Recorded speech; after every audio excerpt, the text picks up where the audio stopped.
We are going to get right into it here with what's been pretty big news, certainly in the United States, but really around the world for the past week or so. And that is the potentiality that the United States will ban the app TikTok. A bill has passed the House.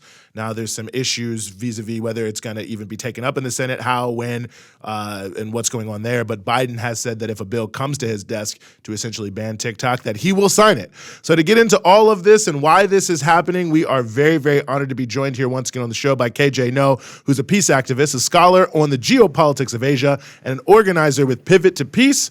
KJ, thanks so much for being back with us. Thank you. Pleasure to be with you. Well, it's always a pleasure to have the opportunity to chat with you. And I guess I wanted to start by maybe just getting to the heart of one of the things that's being majorly discussed.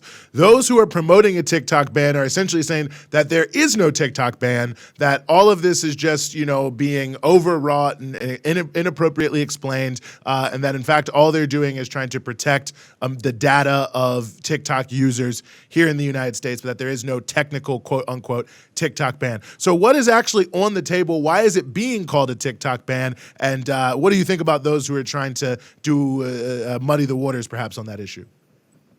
Well, it is a TikTok ban. They're just trying to pretend it isn't. The idea is to ban TikTok and specifically to force ByteDance, the Chinese parent company, to divest completely. If they don't divest, then it will be put to death. Essentially, it will have no access to app stores, upgrades, internet, etc. Essentially, it will be killed. And so it's cleverly crafted so as to not look like an infringement of free speech. But it is definitely designed to either shut down TikTok or to render it to US control. And the question is, why do they want to render it under US control? That's the key issue.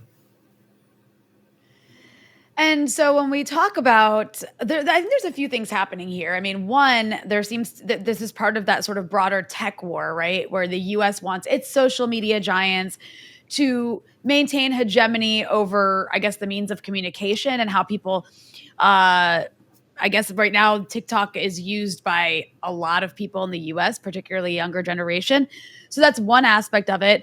Another aspect of it seems to be this fear of having an app that is used by so many people not be under the control of the US, meaning that they can't necessarily control the narrative the way they can in spaces like Twitter and Facebook. And I think we've seen that aspect of this come out with just like wild claims by people like Nikki Haley comes to mind a couple months ago. She made this outlandish claim that for every 30 minutes a user watches TikTok, they become 17% more anti-Semitic and pro-Hamas.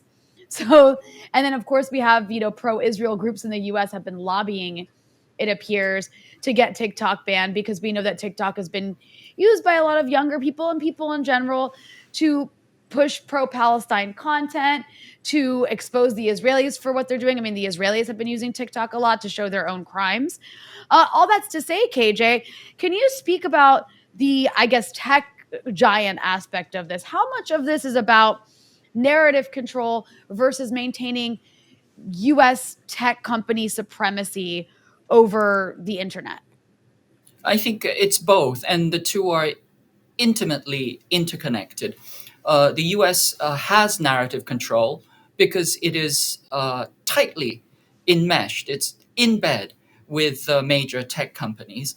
And then from the standpoint of the tech companies, they want to maintain their supremacy in the internet social media field. And so they are also using this as an opportunity not only to embed themselves even tighter with the military-industrial complex, but also to gain literal advantages. The piece that is, I think, really, really critical is that the US has always controlled the backbone of the internet. It controls the means of production of knowledge and the means of dissemination. And when another organization cuts into that or prevents that total dominance, then that creates problems for the United States, because the US has always sought not only to dominate airspace in war, but it always seeks to dominate information space. Cyber space is a theater of war. It is a domain of war, and the U.S. believes that it needs to have full spectrum control, total control of the cyberspace. That is to say, it needs to be able to control the narrative, what people think. And when there's even the slightest chink in that armor, then it does not tolerate that, and it will take any measure, any underhanded means in order to reclaim that power. And KJ, just so much of this seems also like such a huge, not only misdirection play, but also a disservice to some of the conversation around data security. I mean, one of the points that I've seen some of those who are opposed to the ban raise, and I think raise correctly in my personal view, is the fact that if what the concern is how people's data is being used, which of course probably should be a concern about every single app we're using, then all Congress really has to do is pass laws that would govern, data security. And if their concern is, what's going to be shown to children, all you have to do is pass a law to be shown to children. So it almost feels like the TikTok ban is also serving as a way to help U.S. tech companies avoid real scrutiny by saying, well, TikTok's the problem, they're destroying our kids, but it means that we're not having any real conversation about the underlying issues of data privacy, algorithms, and what they're showing us, and so on and so forth.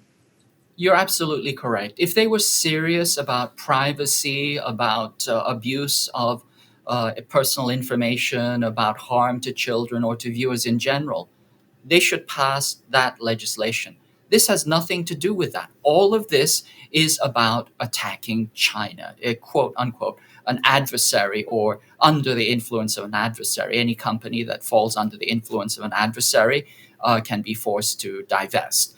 So it's directly targeted at China. And of course, as you point out, it really is also about helping US companies maintain dominance in the marketplace because they cannot maintain it on a fair competition. This is the Tanya Harding approach to the market. Sorry, I'm laughing at the Tanya Harding approach to the market. That's a good one. I am curious, just to play devil's advocate here. Some people will say, yeah, but China banned Facebook and Twitter. It's blocked in China. You have to use a VPN, to use these American social media applications. So what's the big deal if the US does it to a Chinese company like TikTok? How do you respond to that? Yes, well, China banned Facebook for very, very good reasons. The reason, essentially, it didn't ban Facebook. It said to Facebook, you are facilitating terror inside our country. You are a direct conduit and disseminator of terror in our country, and you have to stop doing that. You have to abide by our laws. And Facebook said, no, we do whatever we want to, and then they left. So that's what happened. The Chinese position is, if you abide by our laws, including our laws preventing mass terror, then you are fine to stay here. Now, Facebook, after having left China, it went on and it continued to expand. And the next thing we saw was a genocide in Myanmar. And so Facebook has a lot of blood on its hands. And for people to say, well, Facebook banned blah, blah, blah, completely different issues. These are really issues around when any company goes to another country, it has to comply with the laws of that country if it wants to continue to work inside that country.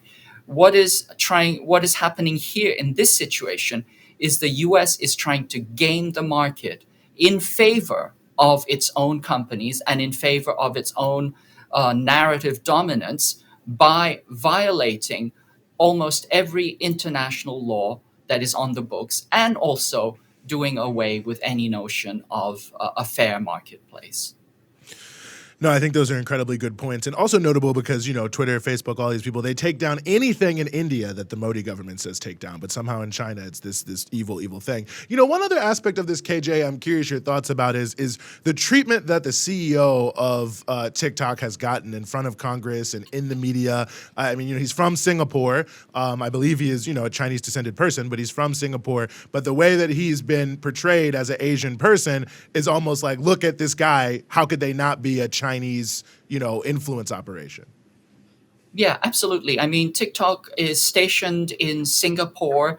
The head is he's a Singaporean Hakka, which is a kind of a migrant Chinese immigrant. I understand him to be many generations there, and also Singapore is a long way from China.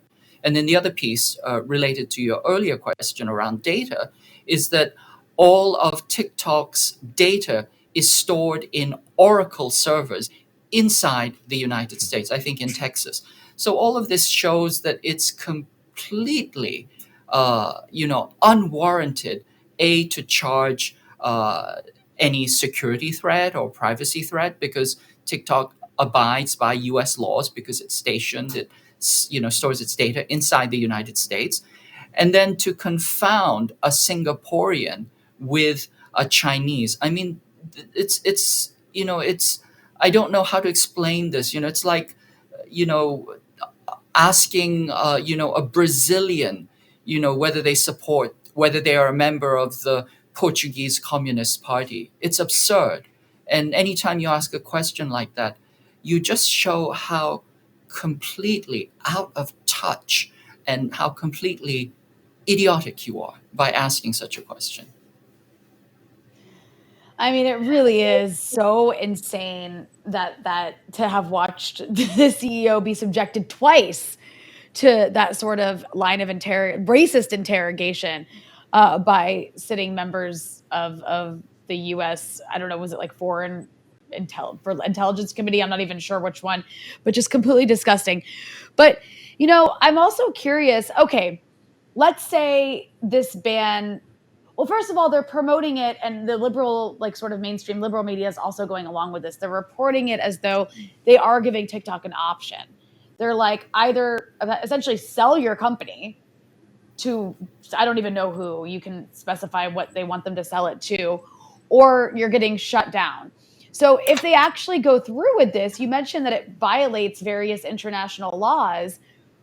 What would be, I guess, TikTok's, how could TikTok respond? Do they just have to abide by whatever the US wants? And then also, doesn't that mean some sort of escalation? Because at the end of the day, this is a part of the Cold War with China. Yes, it's a very integral part of the Cold War.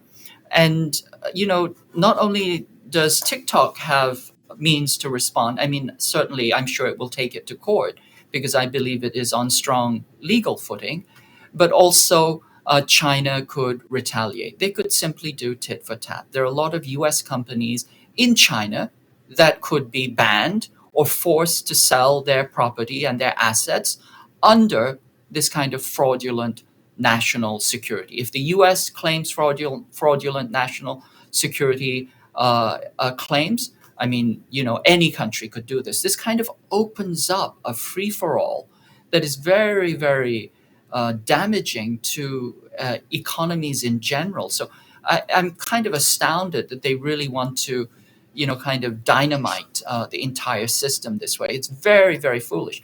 The other thing is, it's counterproductive because, China doesn't need the United States. And also, once you put in a ban, remember, TikTok is mostly appealing to younger people. And when you put a ban on something, it just makes young people just even more interested. So now you've made it forbidden fruit, and you're just going to make more people interested and explore it. And it is a ban in the sense that it's designed to destroy TikTok. That is, if it does not sell to a U.S. company, and which company could they sell to? I mean, that piece is very, very unclear because then you're going against certain, directions against, giving too much monopoly to social media companies. But If it doesn't sell, it will essentially be put on a death watch, and eventually it will be starved and destroyed. But the key thing, and I think this is very, very important, is one of the things that has created such ire against TikTok is the fact that there is some real truth about Palestine that is coming out. Immutable truth. Truth that you can see with your own eyes, told by people that you can relate to, that is undeniable. That is, we are seeing the live streaming of a genocide. And it is the U.S. National security state and its elites that simply does not want that. It does not want the truth of Palestine out there. And this is why they say Israel is losing the TikTok war, and they don't want that. They want to have that control over the narrative. They want Palestine erased from the picture, and they want to be able to continue the genocide as they have with every other genocide that the white ruling class imperialists have perpetrated. This is very, very inconvenient for them, and that's another reason why they want to shut it down. The other piece of this is that the US is also escalating to war against China. And again, it doesn't want that same phenomenon to be present. No, I think very important points, and we'll keep watching the story as this keeps rolling through Congress. But as always, KJ, know we are honored to have you with us here on the Freedom Side. Thank you. Always a pleasure.